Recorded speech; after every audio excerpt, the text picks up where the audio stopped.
Bienvenidos, aquí comienza el Andén. Es un gusto acompañarlos en el programa de Jóvenes para Jóvenes, donde hablamos de las noticias de la semana. Soy Camila Carvajal, es un gusto estar con ustedes. Nos leemos además en redes sociales con numeral El Andén de Blue Radio, en el que hoy vamos a debatir de uno de los temas más importantes esta semana. Nicolás Petro ha sido el blanco de la información, el hijo del presidente Gustavo Petro, en un escándalo que ya deja 22 nombres mencionados a su alrededor. Nombres que cada vez tienen más problemas al presidente Gustavo Petro, que es el mismo que pidió investigarlo. Hablaremos de las consecuencias políticas para el gobierno a propósito de este escándalo, pero antes recordamos que esta semana, la que está terminando en Colombia, una semana de muchas lluvias en la mayoría de las ciudades de la región andina de Colombia, también fue la semana de la nueva ministra de Educación. Se posesionó en Chocó, precisamente Aurora Vergara. Estuvo con el presidente de la República, Gustavo Petro. Tiene la misión de preparar la reforma a la educación. Pero antes le dijo el presidente que era la responsable de crear más cupos en las universidades de Colombia y de mejorar la calidad educativa.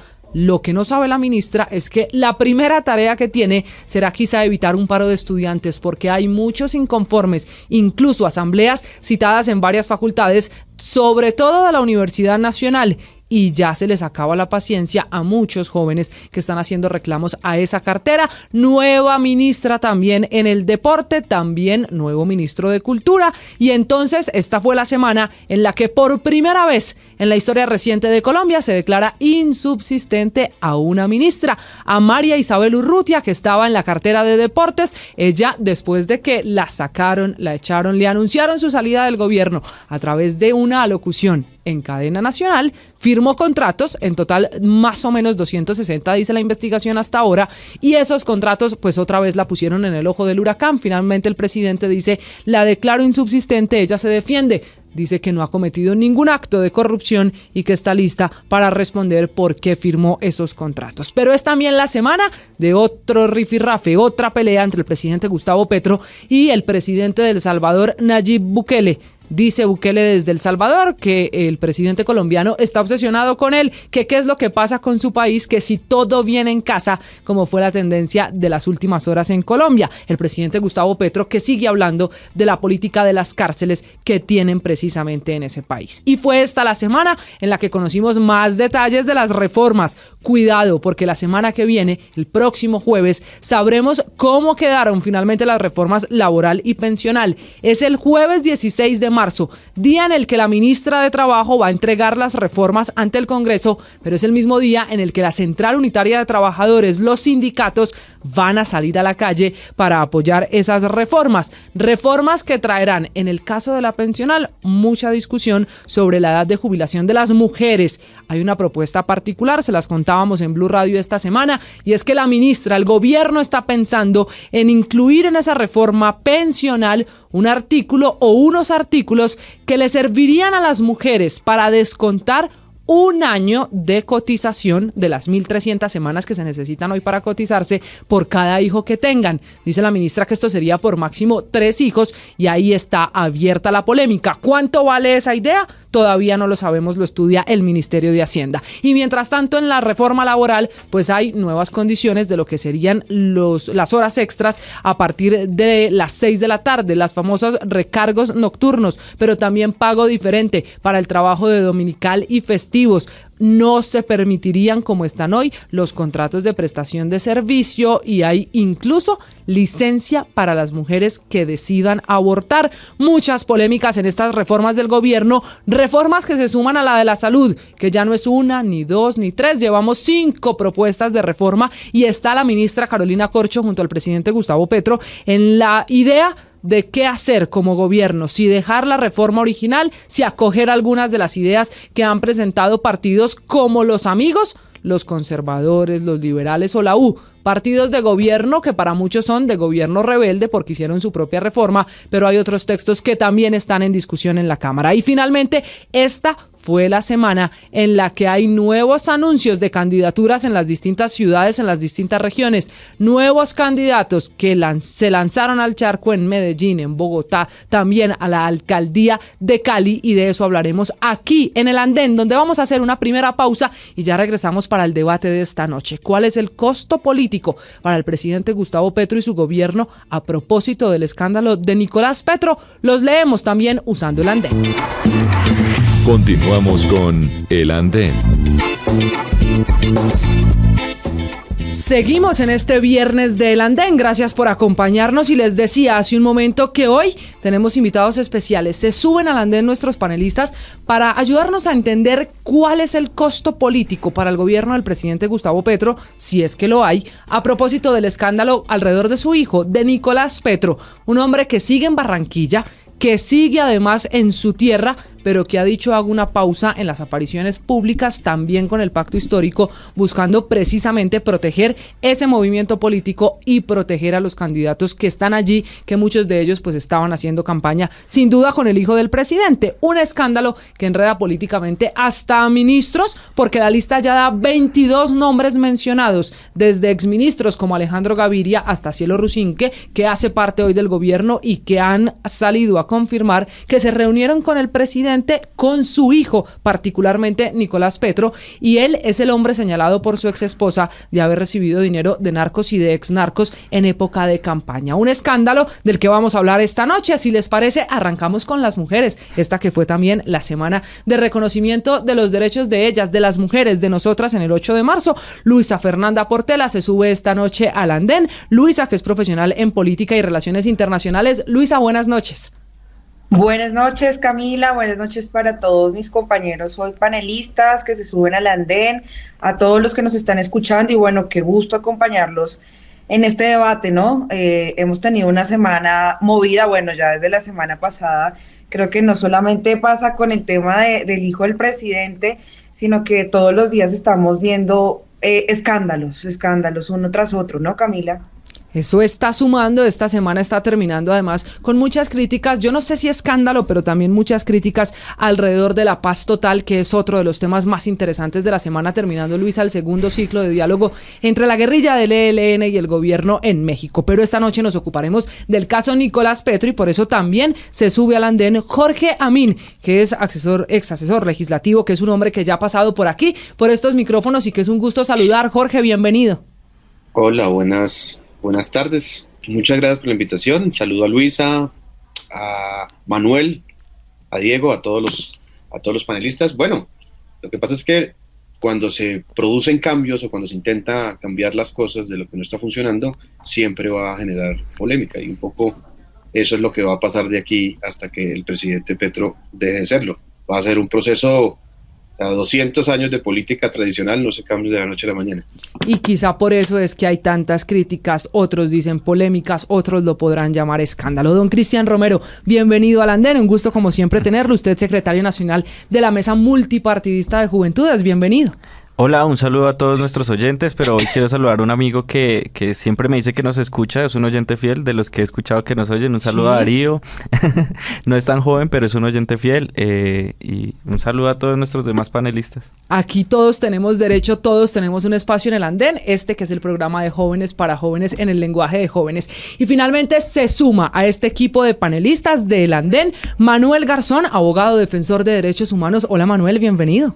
Hola Camila, a ti muchas gracias por la invitación, a los demás panelistas un saludo fraterno, y sobre todo a esos jóvenes que nos escuchan en este momento, sea la oportunidad de hacernos una opinión informada de los sucesos que nos están aconteciendo en este momento para pues poder seguir construyendo país. Arranco con usted, bienvenido Jorge, si le parece. ¿Qué es lo que tiene que pagar el presidente de la República, en este caso, por el escándalo de su hijo? Ya son 2 semanas en las que la Casa de Nariño ha sido sacudida por cada vez más revelaciones que involucran a Nicolás Petro. Y muchos dicen que si bien cada persona responderá ante la justicia por sus actos, él está investigado ya lo suficiente por la Fiscalía y la Procuraduría, deberá haber un costo político para el presidente por este escándalo. ¿Usted cree que es así? Bueno, lo que pasa es que costo político siempre hay. Digamos, cuando un familiar de un jefe de Estado se ve se ven acciones o en denuncias, por lo menos para ponerlo así, de corrupción o de malos manejos, evidentemente hay costo político. Sin embargo, hay que decir algo que me parece importante, y es que por lo menos es la primera vez desde que yo tengo memoria, desde que yo existo, desde que yo me acuerdo, seguramente creo que pasó con Alfonso López y que pasó mucho antes, pero es la primera vez desde que yo tengo registro que un presidente de la República, al ver a un familiar metido en problemas o con denuncias, pues pide que la fiscalía y que los organismos judiciales investiguen. Y yo creo que eso es un mensaje importante, es un tema que es importante tener en cuenta. Es decir, en otros casos, digamos, recordados, y no por poner el retrovisor, ni mucho menos, lo que se pasaba era que se ponía todo el poder del Estado, todo el poder de la majestad del cargo para defender a sus familiares, o por lo menos no se decía nada. En este caso, el presidente de la República, en una decisión, digamos, que debe ser difícil para su fuero íntimo y su hijo, le pedía a las autoridades que investiguen, y eso es lo importante, es decir, que nadie está por encima de la ley, y eso es un mensaje, yo creo que el presidente ha mandado y que ha dicho con mucha fuerza. Pero así las cosas, Cristian, el hecho de que sea el presidente de la República, Gustavo Petro, el primero en pedir que investiguen a su hijo, lo hizo en un comunicado en el que también pide investigar a su hermano por otro caso, pero en este particular, en el de Nicolás Petro, es el presidente de la República el que primero pide investigar y se lo pide al fiscal Francisco Barbosa. ¿Hace que ese pedido disminuya el daño, que haya menos costo político para Gustavo Petro por ser él el que pide que investiguen a su hijo? Yo creo que no, yo creo que el daño está hecho, independientemente que no lo haya hecho directamente el presidente. Que lo haga su hijo es un claro mensaje también de que, como él siempre lo dice, que se infiltran las mafias, se infiltran los corruptos, en este caso pues infiltró a su propia familia. Es algo totalmente injustificable, es un caso que, por más de que el presidente haya salido con un comunicado que lo único que demostró es que sabía lo que iba a pasar ese mismo día, porque no lo hizo antes y porque ya era muy claro, o sea, es como lo mencionaban otros personajes y decían como, oiga, si mi hijo llega a una casa con una moto y no está trabajando, pues yo me empiezo a preguntar de dónde está sacando la plata. Entonces son actos que, por más de que estén bien hechos, no son de celebrarle al presidente, porque pues es algo que estuvo mal y no es justificable. Ahora, este gobierno empieza a perder gasolina porque la gasolina de este gobierno, más allá de la votación, ha sido la popularidad. Y eso es lo que lo acompaña en el Congreso, es lo que lo ha acompañado con las reformas, con los ministros, y es la popularidad del presidente, que ha venido decreciendo porque en las tendencias de todas las encuestas el presidente va bajando su popularidad y las personas se empiezan a dar cuenta que no todo está saliendo tan bien como se plantea en el discurso.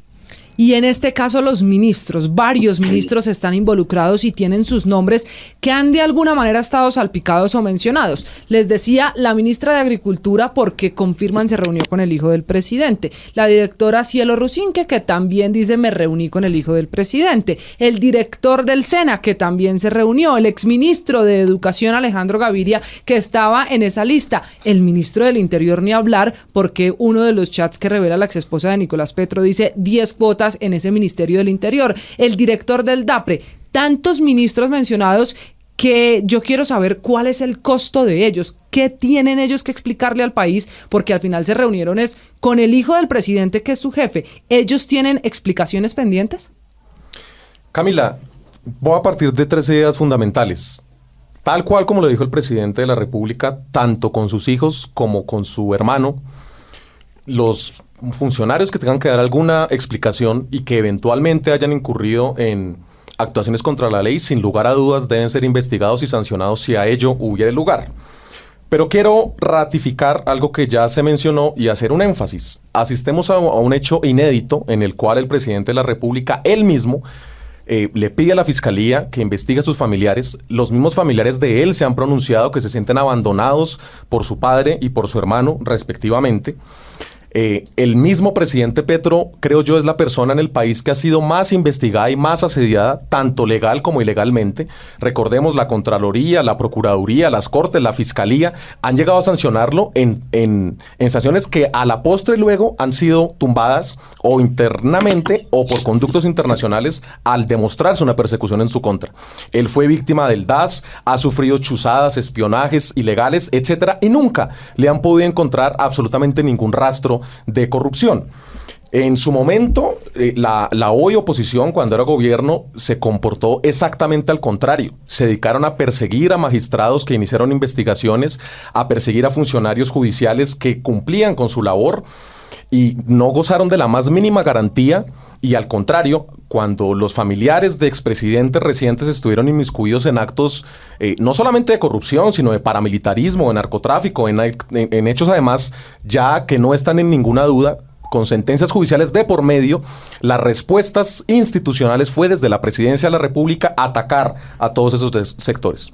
El presidente ha sido muy claro y es: su familia y los funcionarios de su gobierno que eventualmente se vean comprometidos en cualquier hecho de corrupción deben, por supuesto,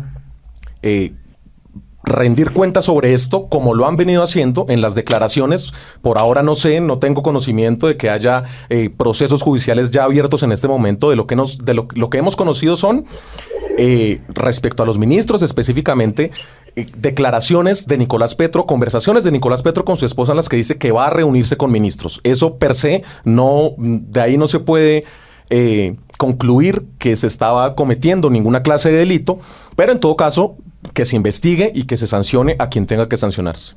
Y el hecho de que todavía no haya una condena, eso es cierto, Manuel, en este caso no hay una última palabra, apenas hay investigaciones.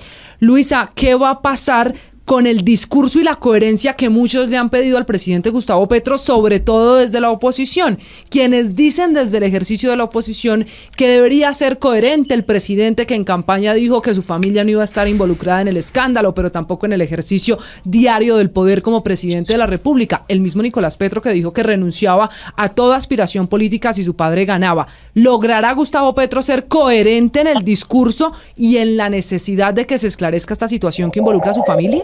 Camila, antes de responder esta pregunta que me haces, también quiero hacer claridad un poco, o bueno, más que claridad, quisiera comentar que me parece un poquito descarado sentarse hoy y justificar en parte cómo está actuando el presidente. ¿Por qué? Porque si, Camila, el presidente no sale el mismo día que se empiezan a decir los rumores, a decir que se investiga a su hijo. Creo que esto pasó ya como una medida última casi, en un proceso en el que él sabe que se está haciendo una investigación ya, a decir, oigan, no, miren, esto es lo que yo quiero, investiguenlo fiscalía, investiguen a mi hijo, a mi hermano, pero ¿por qué no lo hizo antes? El presidente no se enteró ese día cuando sacó su comunicado. Entonces ahora salir a decir, oiga, qué valiente el presidente decir que investiguen a su hijo y a su hermano, luego de casi un mes de que se escucharan los rumores de lo que estaba sucediendo, pues para mí no tiene ningún mérito, Camila, y de hecho me parece, y lo reitero, bastante descarado. Él ya sabía qué era lo que estaba sucediendo, y de hecho, simplemente lo que está haciendo, lo que está buscando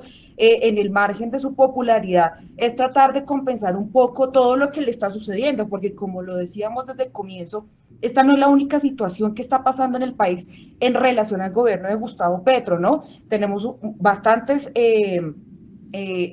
discusiones, cada día sale se destapa una olla respecto a lo que está sucediendo alrededor de este gobierno. Entonces, digamos que buscar atajar un poco el hecho de la disminución de su popularidad, un presidente que abiertamente, digamos que habla de la coherencia y que en parte fue elegido como el cambio, que hoy se demuestra que no es el cambio, simplemente está permeado quizás por lo que muchos criticamos en varios momentos, no solamente en esta presidencia, sino en las esferas de poder que se maneja institucionalmente en el país, Camila.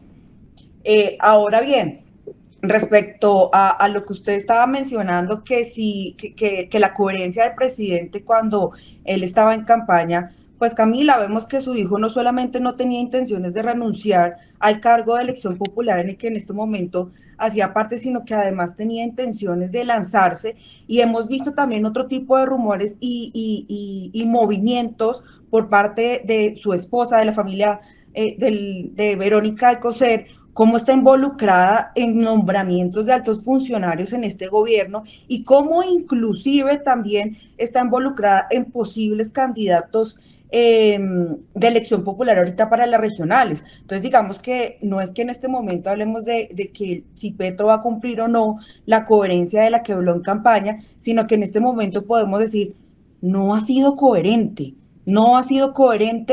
desde el momento uno. Y bueno, obviamente yo no le puedo decir al presidente es que él está obligando a su esposa a actuar de tal manera o a su hijo a actuar de tal manera.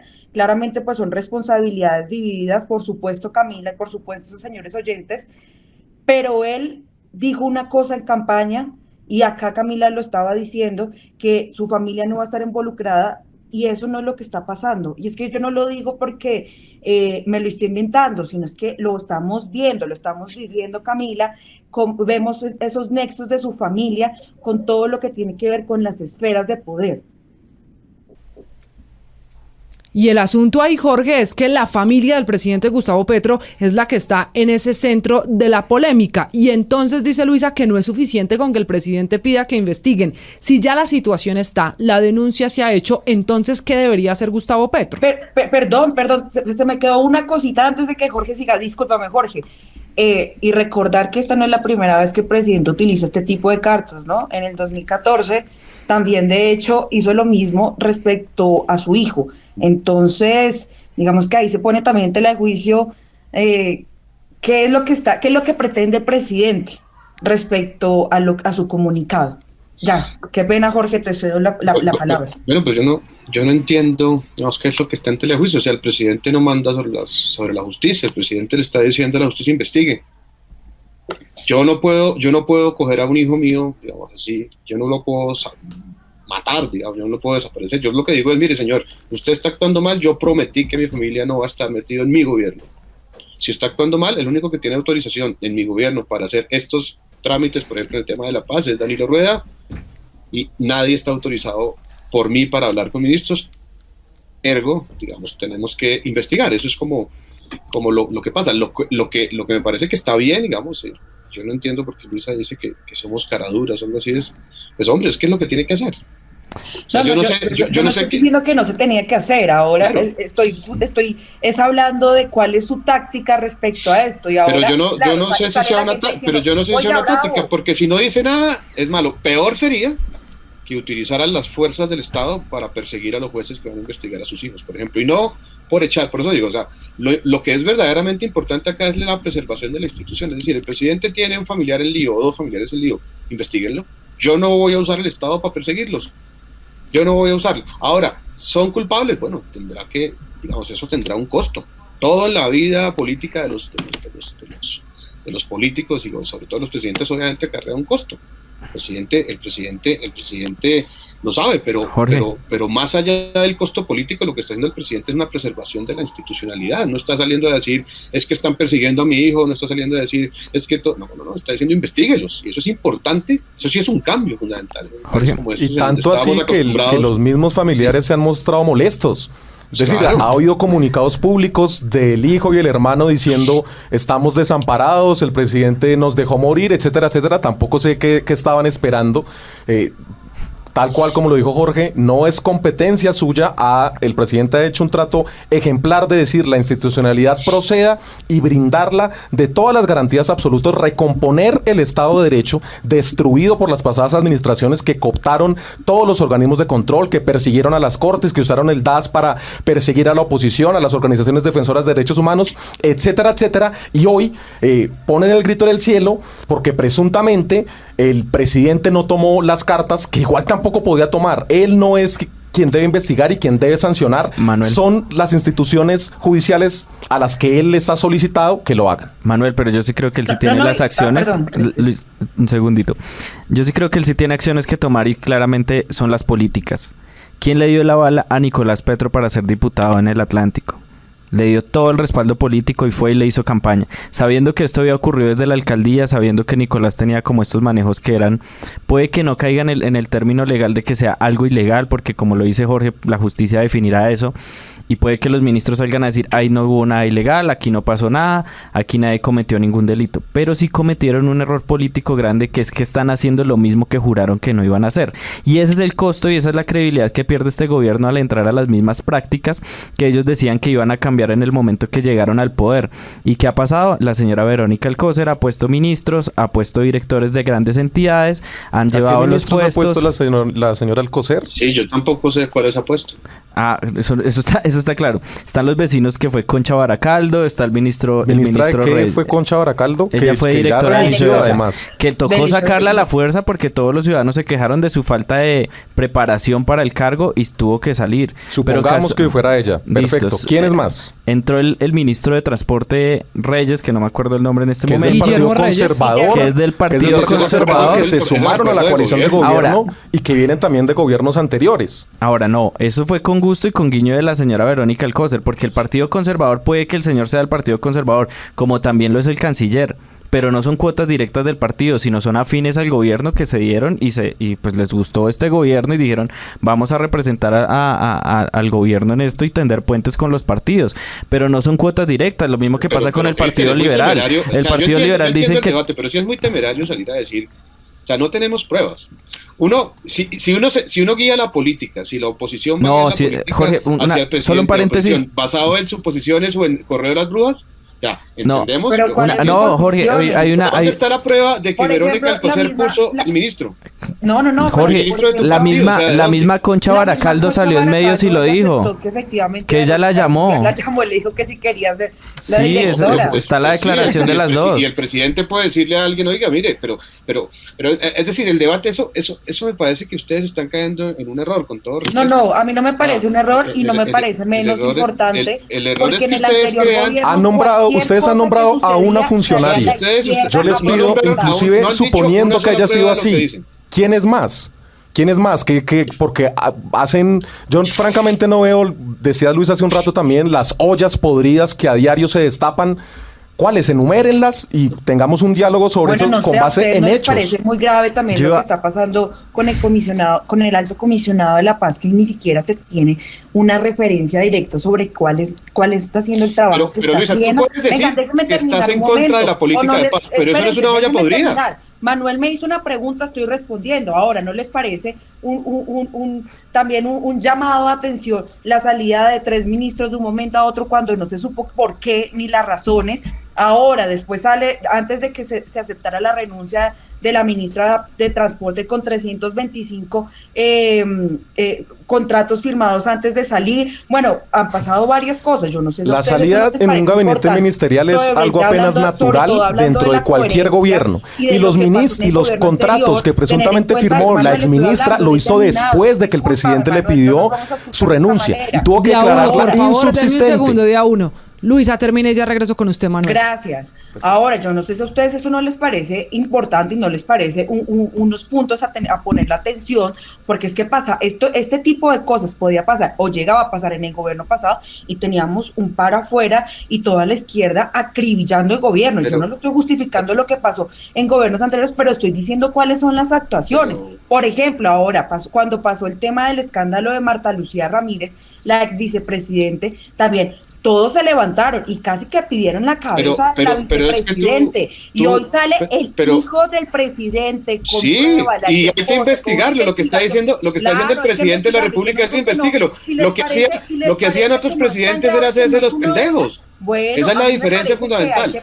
No solamente hacerse los pendejos. ¿Cuántos muertos no hay en procesos en los que se está investigando delitos gravísimos como la conformación del bloque Metro, como la conformación del grupo paramilitar Los 12 Apóstoles, donde hay muertos de por medio, una seguidilla de testigos asesinados? Pues intuye uno, ahí no hay nada más, pues con las personas con interés directo en esos procesos, que a su vez llevaron a la postre a condenas de hermanos de expresidentes, de primos de expresidentes, de sobrinas de expresidentes, por su relación con el cartel de Sinaloa, por su relación con el grupo paramilitar Los 12 Apóstoles, por relaciones con el narcotráfico.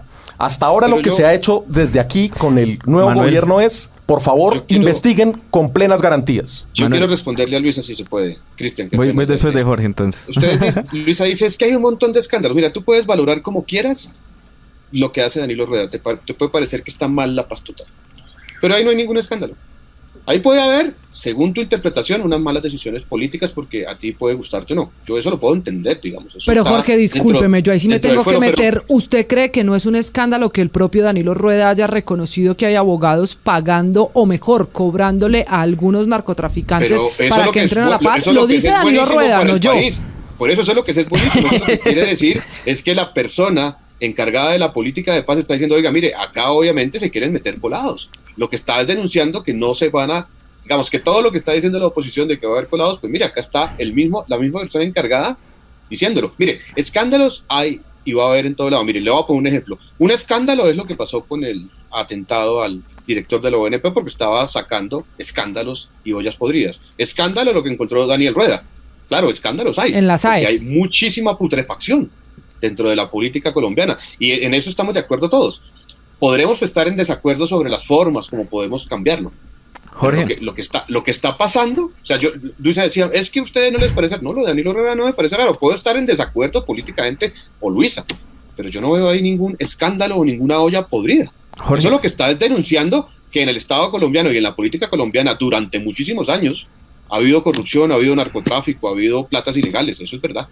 Jorge, no, yo quería terminar. Qué terrible que ahora el hijo del presidente se vea inmiscuido en un escándalo también de narcotráfico al tiempo que el presidente está haciendo ese tipo de acuerdos, ¿no? Espérenme un momento. Espérenme un momento hay que yo investigarlo. Lo terrible era que antes utilizaban la política y el DAS, por ejemplo, para perseguir a los magistrados. Jorge. Investigaban a su hijo. Eso sí era terrible. Jorge, ahora sí, pues qué pena los interrumpo a los tres que estaban ahí. Una ráfaga ahí de palabras. No, yo les iba a decir como para terminar, porque sí me parece justo con los oyentes decirle, creo que sí lo de Verónica me parece muy grave. No lo hago como una posición recalcitrante, sino pues han venido siendo hechos, porque no es una casualidad que la mejor amiga de Eva Ferrer esté nombrada como alta consejera, que le hayan cambiado el manual, que le hayan dado la nacionalidad, todo super express para que ella pudiera ser nombrada, lo del maestro Zorro que llegó ahorita ya al Ministerio de Cultura, que la misma ministra de Saliente de Cultura acusó a la señora Verónica Alcócer de que pues tuvo presiones políticas ahí, que no tuvieron una buena relación y pues por eso ella también dice que sale.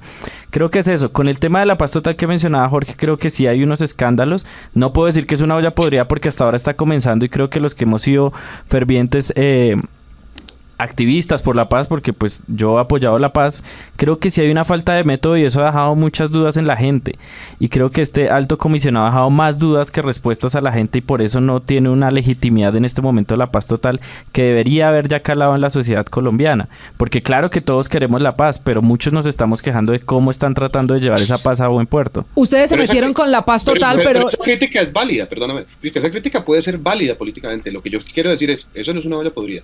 De acuerdo, y yo está en desacuerdo con lo que hace Danilo Rueda. Señores, pero ustedes se me metieron con la paz total y aquí el foco tiene que ser la consecuencia política, les insisto, si es que existe, a propósito de la situación y del escándalo con Nicolás Petro, el hijo del presidente. Lo dijo Roy Barreras, presidente del Congreso, después de regresar al país tras unos días por su situación médica, que él no tenía dudas que la situación de Nicolás Petro iba a afectar el trámite de las reformas en el Congreso. ¿Es así, Manuel? ¿Usted cree que el hecho de que se investigue al hijo del presidente podrá afectar o la coalición o los apoyos del gobierno en el Congreso de Colombia?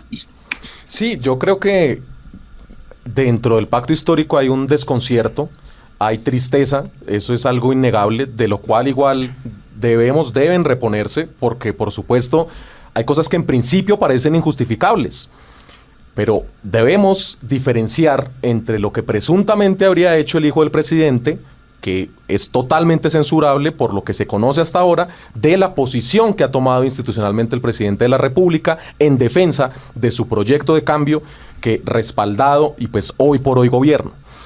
Con el tema de las reformas, y bueno, y eso tiene por consecuencia que inevitablemente haya un costo político. Así el costo político sea desproporcionado, sea injusto, etcétera, etcétera. El gobierno está pagando un costo político por las presuntas actuaciones de Nicolás Petro. Ahora, con el tema de las grandes reformas en el Congreso, ahí también debemos hacer hincapié en algo, y es, si bien el pacto histórico es el partido mayoritario y hay supuestamente una coalición de gobierno que tendría unas mayorías para hacer aprobadas las reformas, pues de esa coalición de gobierno pintoresca hacen parte también partidos como el Partido Conservador, el Partido Liberal, el Partido de la U, partidos que tradicionalmente se han opuesto a las reformas estructurales que este país necesita, que súbitamente de un momento a otro dejaron de ser partido conservador un día para sumarse a un proyecto transformador, ojalá revolucionario, que que empieza apenas a cimentar las bases de un gobierno de transición para poder llevar a cabo las grandes transformaciones que este país necesita.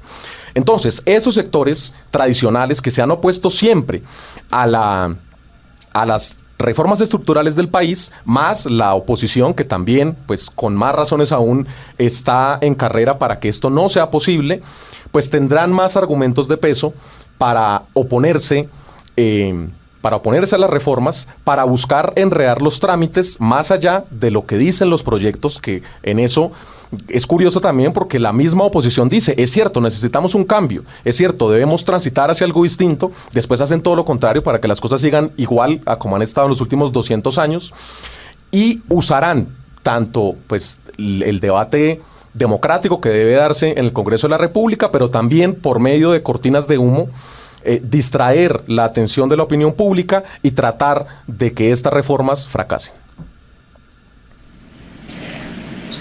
Bueno, respecto a esto que dice Manuel, coincido en que efectivamente el escándalo y lo que está sucediendo alrededor de la investigación del hijo del presidente Gustavo Petro y de su hermano y de otros innumerables hechos que han pasado en estos días, Camila, hacen parte de que afecte quizás estas reformas, que no solamente es por los escándalos, sino también porque nos hemos dado cuenta cómo estas reformas, muchas tienen sustentos poco confiables, inclusive para la ciudadanía misma, y que se han armado y que se han desencadenado una serie de discusiones y debates alrededor de lo que realmente se quiere lograr a través de ellas, ¿no? Para no ir muy lejos, sobre todo con la reforma de salud, no solamente sale, por ejemplo, Alejandro Gaviria y otros ministros que parece que pusieron su punto de vista alrededor de esta reforma, y luego ya sale Alejandro Gaviria, sí, si bien dándole gracias al presidente Gustavo Petro por la confianza de nombrarlo como ministro, pero también aclarando que que no está en acuerdo con muchas de las cosas planteadas allí, ¿no? En esta reforma. Salen los partidos conservador, liberal y de la U también uniéndose para proponer una propuesta diferente respecto a la reforma de salud. Entonces, si bien hay unos escándalos alrededor del gobierno, también hay cosas conceptuales, Camila, que le quitan legitimidad a esas reformas que se quieren hacer por falta de conceptos claros y por falta de lo que se quiere llegar a lograr realmente con esto, ¿no? Entonces preocupa al país hasta qué punto pueden llegar estas reformas a perjudicarle realmente al usuario final, por ejemplo. Entonces también, por ejemplo, la reforma de la justicia, ahí también tienen varias cosas de las cuales discutirse, la reforma, la laboral, bueno, hay varias reformas que vienen en curso y como lo sabíamos, finalmente este gobierno se hace escoger por hablar de sus reformas durante su plan programático en el momento de lanzarse. Ahora bien, falta ver cuál va a ser esa discusión final y alrededor de cuáles son los conceptos que se van a dar estos debates, que preocupa y preocupa bastante, Camila. Bueno, pero no sé si quería Cristian hablar, pero aprovecho y digo varias cosas. Digo, a ver, dos temas. Una cosa es la pregunta que tú haces de obviamente, afecta este escándalo del hijo del presidente, las reformas, como dice Roy Barreras. Indiscutiblemente eso mella, como decía Manuel, eso puede generar un desgaste político. Sin embargo, Alejandro... ¿Pero ese desgaste puede llegar a tumbar las reformas? No, porque es que el mismo Alejandro Gaviria decía en campaña, antes, que Petro era, según él entendía en ese momento, un mal necesario, porque evidentemente las reformas en Colombia, es decir, hay un consenso de que este país tiene un montón de problemas. Y esos problemas que necesitan transformaciones. Entonces, digamos que Petro era una persona que venía un poco a salvaguardar que este país no se fuera de madres en términos de que las protestas y el clima de tensión social hiciera que este país fuera ingobernable, y nada más perjudicial para un mercado o para los mercados que un clima de inestabilidad social. O sea, un mercado, el capitalismo no funciona sin inestabilidad social. Y el capitalismo o el sistema que estaba imperando en Colombia había generado una desigualdad tan enorme que estaba tensionando demasiado la sociedad. Entonces, digamos que una cosa es lo que le pasó al hijo del presidente y otra cosa es que no sea consciente incluso gran parte de la clase política, que tiene todo el derecho a presentar proyectos diferentes y alternativos. Por ejemplo, si no están de acuerdo con cómo el proyecto inicial que radica el gobierno trata a las EPS, pues tienen todo el derecho a debatirlo, y las EPS tienen suficiente poder de lobby en el Congreso debatirlo. Es decir, para eso existe el Congreso de la República, ¿no? Para que la gente vaya y exista un debate y el debate se dé sobre lo que puede pasar. El mismo presidente, incluso en ese discurso que dio en el balcón, más o menos dijo, pues mire, estas son las reformas. Y también le dijo a su gobierno, muévanse. O sea, también es un poco crítico con el gobierno. Si ustedes no son capaces de hacer las cosas necesarias para que este país salga, pues la gente va a avasallarnos. El presidente también ha sido muy crítico de varias cosas de su gestión.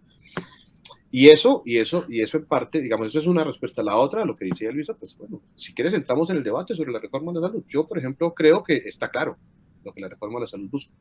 Yo no Camila sé, nos haga otro debate en el andén. sí, yo creo que está claro. Yo estoy en contra, por ejemplo, de cómo lo han abordado. No es un tema contra las EPS, per se. Debe ser un tema de cómo nosotros cambiamos un modelo de salud que sea mucho menos costoso a mediano plazo, porque es un modelo de salud que permita la prevención.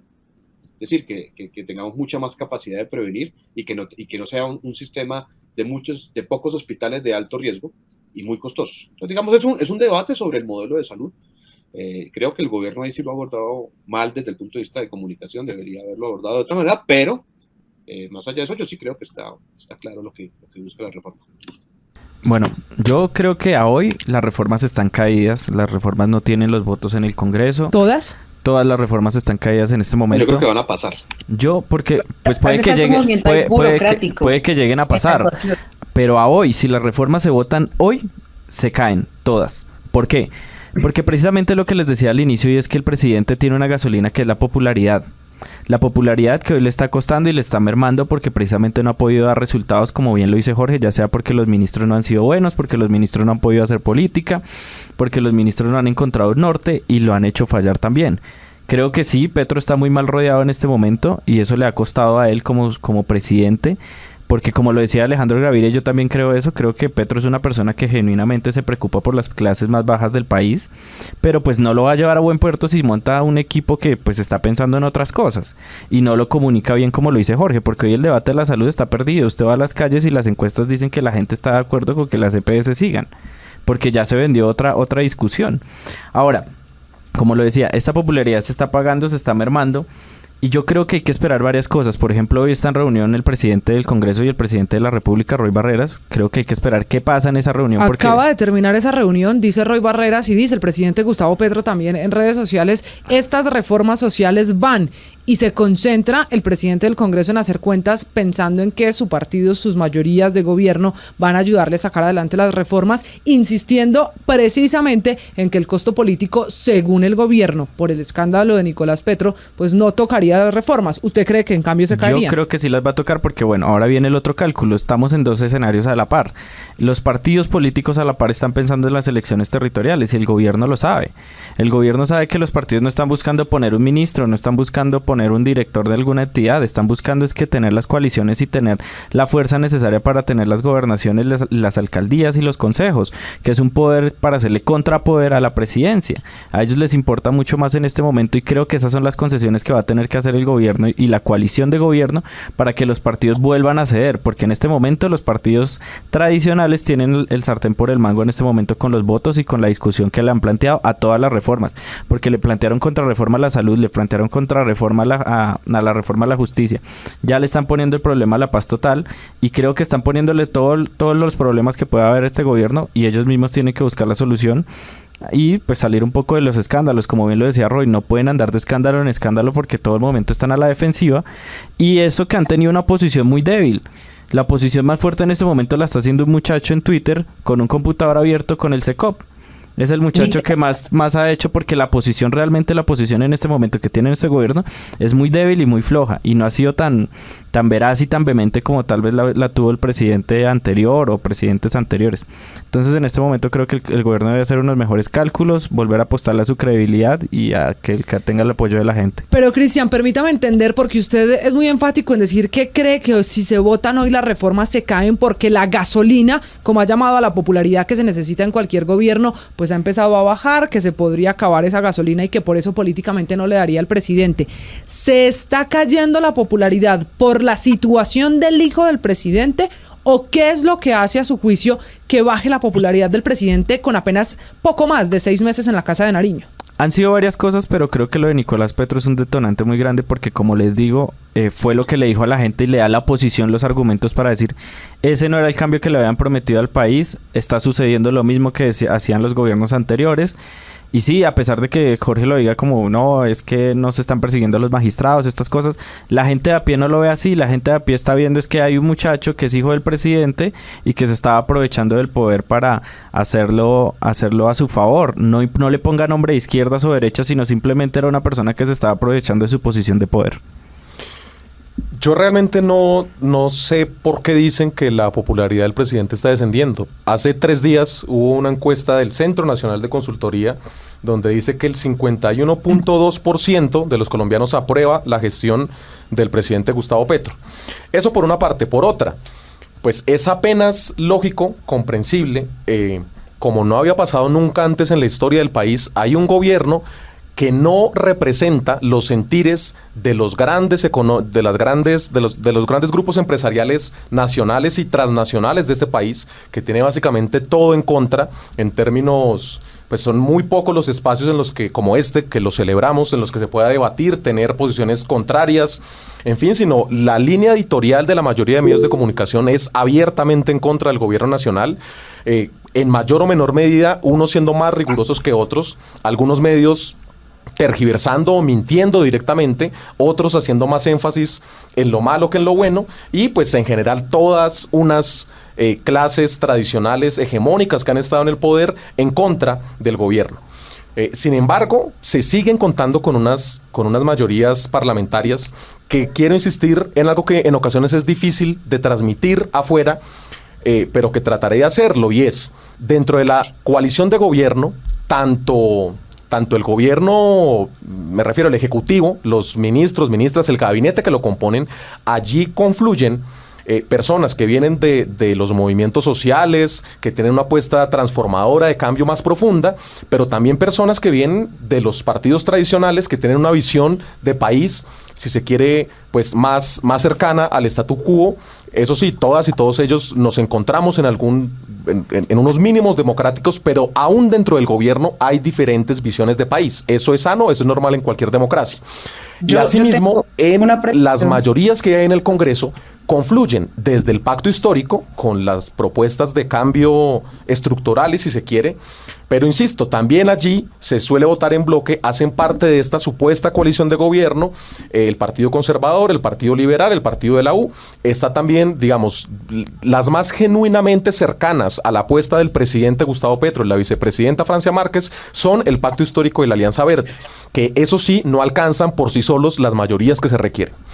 Entonces toca hacer acuerdos con esos sectores tradicionales, con esos sectores que aún tienen privilegios. Insisto, es sano y es necesario en cualquier democracia llegar a esos acuerdos. Las reformas no van a salir tal cual como se radicaron, eso también está bien. Esos sectores también deben verse representados y al final poder sacar la mejor reforma posible, bajo el consenso que tenemos todas y todos claro, lo decía Jorge hace un momento, de que hay cosas que definitivamente tienen que cambiar en este país. Yo quiero reforzar un poco el argumento que estaba dando Cristian y también en relación a lo que acaba de decir Manuel, que él hace acá o anota acá, trae a colación la encuesta de percepción de favorabilidad del presidente.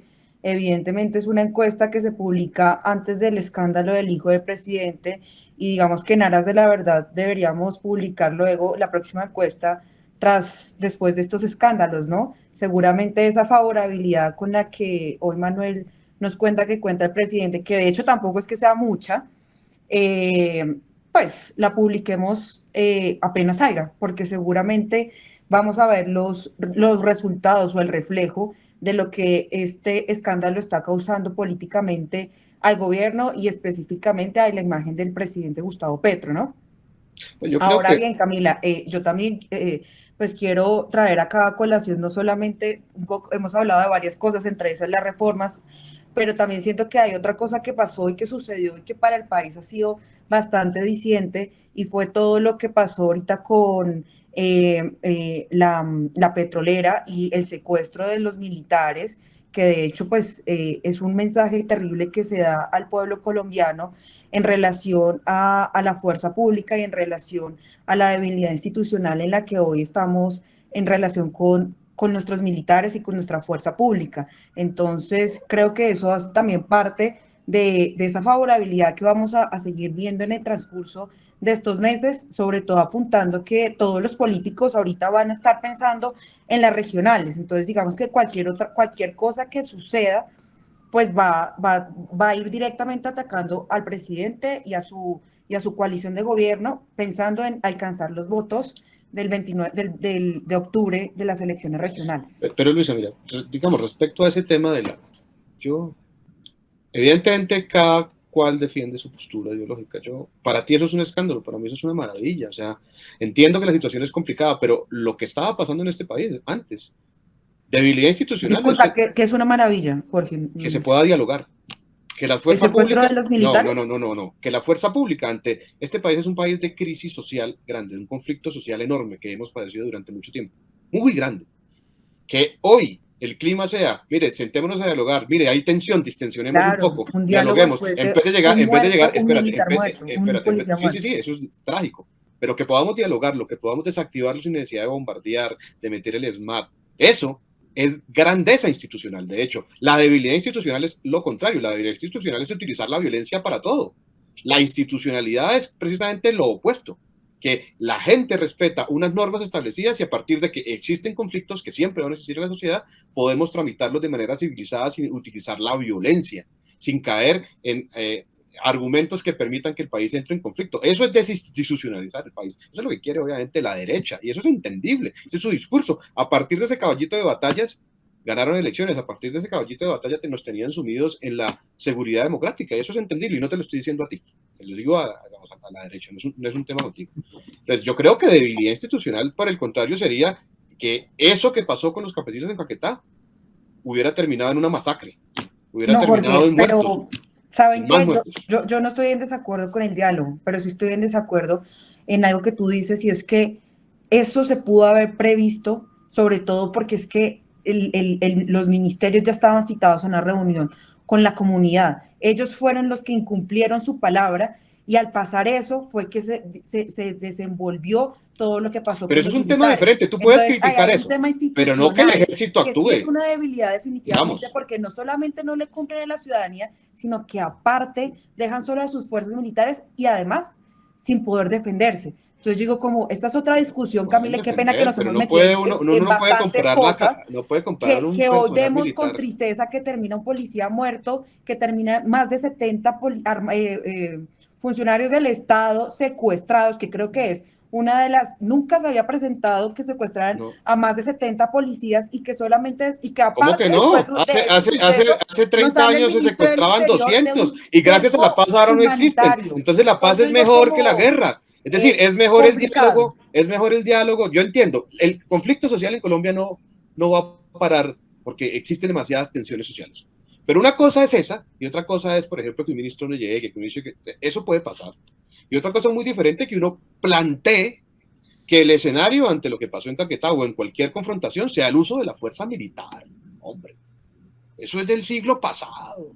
Jorge, lo que estamos acá diciendo es otra cosa, hay que salir a dialogar. Habrá errores del gobierno, pero no puede ser que porque... No, pero es que un error le cuesta el secuestro. Mire, eso que pasó, mire Luisa, eso que pasó en Caquetá pasó enorme cantidad de veces en gobiernos pasados y nunca armaron ese escándalo. Es más, lo que pedían era bombardear. Pero esa no bombardear población civil. No es una justificación, no yo digo. No es justificación. Lo que estamos diciendo, por ejemplo, que me maltrataba y si consigo otro, entonces también, no estamos diciendo que lo interesante del Caquetá es que con diálogo se puede solucionar los problemas, que no puede ser que lo que se pida desde otras instancias ideológicas sea el uso de la fuerza pública, hombre. ¿Sabe que estuvo mal?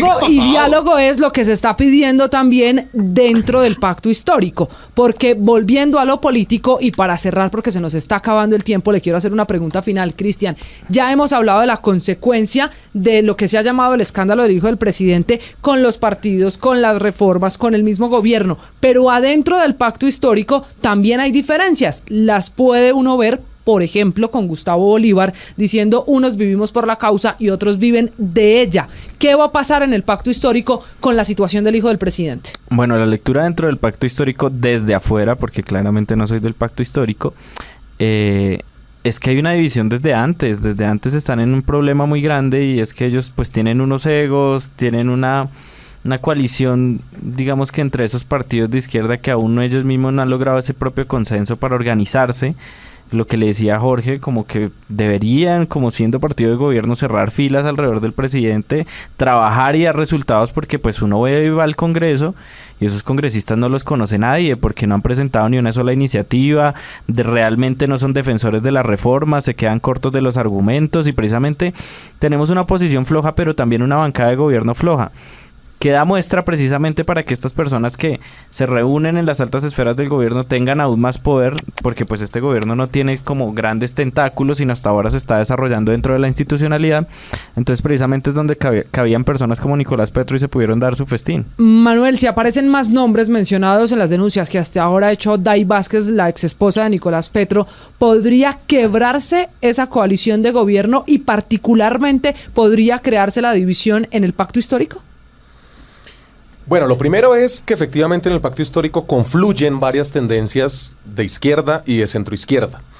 Los nombres que aparezcan, las personas que se vean involucradas, pues necesariamente van a tener que ser investigadas, van a tener que rendir cuentas y, si es el caso, ser sancionadas disciplinaria o penalmente. Los pronunciamientos que ha habido de congresistas del pacto histórico al respecto, pues me parece que han sido clarísimos en la línea del presidente. Respaldo absoluto a su posición de investigar a su hijo Nicolás Petro, a su hermano, Juan Fernando, y han hecho también las manifestaciones de decir, quien haya incurrido en actuaciones que sean disciplinariamente relevantes o en delitos, deben sufrir las consecuencias. O sea, ¿usted cree que eso no va a dividir el pacto histórico? Esta situación de Nicolás Petro. No lo veo. Al contrario, todo el mundo ha salido al unísono a exigir que se investigue y se sancione a las personas que eventualmente tengan responsabilidades con ocasión del proceder de Nicolás Petro. Lo dirá el tiempo, lo dirán las investigaciones, porque ustedes coinciden, los veo en sus argumentos, en que esto apenas está comenzando y la última palabra la tiene la justicia, quienes investiguen al hijo del presidente, lo decía Jorge, sin presiones, como debe ser en una democracia. Cristian, Luisa, Manuela, Jorge, gracias por haberse subido esta noche de viernes al andén. Nos volvemos a oír, nos volvemos a escuchar la próxima semana. Señores, gracias. Gracias a todos por estar aquí en El Andén, el programa de jóvenes para jóvenes. Diálogo.